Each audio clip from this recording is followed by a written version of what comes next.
Hey, thanks for joining me today on Just Cook with Michael. Today we're going to make the classic Portuguese dish, Piri Piri chicken. This is a dish that has its roots in Africa and the Portuguese exploration of Africa in the 15th century. Throughout Africa, they were in the spice trade and they found these little bird's eye peppers. Very spicy pepper with a lot of flavor, and they incorporated it in a marinade. We're going to put all these ingredients in a food processor, make a marinade or a sauce out of it, like a salsa. Marinate the chicken for, I'm going to do 24 hours and then grill it outside. You also could bake this dish in the oven, but traditionally it is grilled. Right, the first thing I'm going to do is just strip some of my fresh thyme, put those leaves right in there, fresh oregano. You do not want to put in your bay leaf into the food processor because bay leaves do not tend to break down. It'll be an unpleasant texture. Okay, next I'll put in some lemon zest, 1 whole red bell pepper. I have a half of a large onion, or you could put 1 small onion in there. 5 peppers, smoked paprika. You could use a smoked or regular paprika. If you're just baking the chicken in your oven, I recommend the smoked paprika. I already have my ground up garlic I'll put in there. All right, next we'll put in the lemon juice. Next I'll put in the salt. I have my fresh ground black pepper. White wine vinegar. Acid, the vinegar and the lemon juice are an important component of marinating. They do 2 things. It adds a nice flavor, but in addition to that, the acid actually breaks down those first few layers of the chicken. It's breaking those cells, it's denaturing them the same way acid denatures ceviche, and that allows your flavoring to actually penetrate. Because without acid, flavors like herbs don't penetrate that well into protein. Usually salt does very well because it's a very small molecule, so it could penetrate with time into meat and chicken and fish.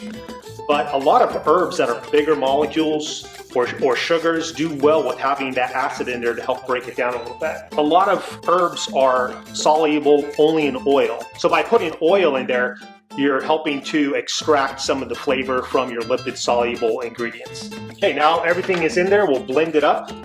Everything but the bay leaf. We serve, a couple ounces and put it in a squeeze bottle.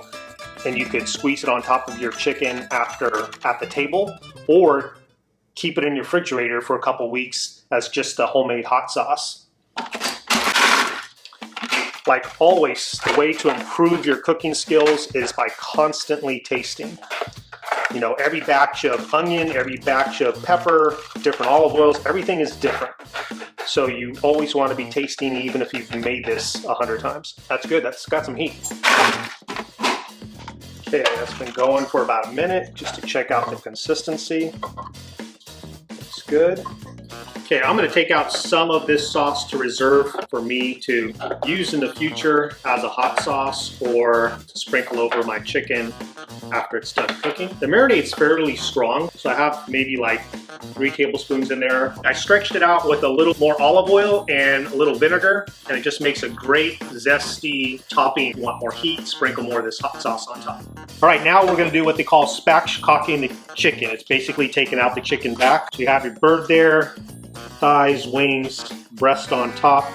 There's the breastbone. And basically what you're going to do is you're going to show you from this angle here. You're going to come through the back of it. So you're going to come through the back of the chicken. And you could do this with kitchen shears, kitchen scissors if you have them. This works really well. But you go through the whole bird. See, so I'm going in from the back. And then my knife's out the front. So on one side of the backbone, I'll make a cut, and then I'll go to the other side. It doesn't have to be super precise, but you can look in the bird and see sort of where those ribs are coming together. So I have it through the bird, and then you just cut right through. Sometimes you might need to do a little bit of a sawing motion, like there, I'm all the way through, and then you can see, so that there's where I cut along that backbone, and then I'll come over to this side, and I'll do the same thing. A little bit of a sawing motion. There you go. And then make a little cut right on the breastbone. That little cut right there. And then you just come around, flip it around. So this is the front of the bird. And you just kind of press down on the bird so it's nice and flat. That is it. So now that's what they call spatchcocking the chicken. Mainly used, again, when you're going to grill because, it's much flatter. You get an even heating. Whenever you marinate, and there's been plenty of scientific studies where they've looked at this, they've done marinades with color dyes to see how far marinades penetrate. Flavors only penetrate about like 1 to 3 millimeters. That's it. No matter, even if it's 24 hours, that's about as far as they go. Salt is the exception. Salt and I think some sugars will penetrate a little deeper. That's why you always want to have a little bit of salt in your marinade. To help get some flavors a little further into the bird, I'll make little cuts in the bird just to let the flavors get in there a little more, especially in the thicker part of the breast. Cut on the back side of the leg, poking through the rib cage on the back side into the breast. Said you could do a whole bird in this method, or you could buy your chicken already parted out into legs, thighs. That's what I have here. So since I'm doing this recipe, add a little more to it. I highly recommend marinating for 12, hopefully 24 hours. Bare minimum, I would say, would be 8 hours. I do have on my webpage a link to marinades, brines that you can look up that goes over a lot of this. I will add in the bay leaf. Again, you want a fairly rough chop. Bay leaf is definitely something you see throughout Portugal, the Madeira Islands, and the Azores. I do have my own bay leaf tree, so this is fresh laurel. It's actually from Madeira Island. When my dad went there, he would always like to bring back plants to smuggle them back. Hopefully I'm not getting them in trouble. So now I'll marinate it for 24 hours. About every 4 to 8 hours, I'll try to flip the bird around. I want to make sure the marinade is distributing equally throughout the bird. The barbecue's nice and hot. The whole chicken could take anywhere from 45 minutes to an hour, but it's really going to be dependent on just how hot your grill is. So use a thermometer, cook your chicken to about 165 degrees Fahrenheit.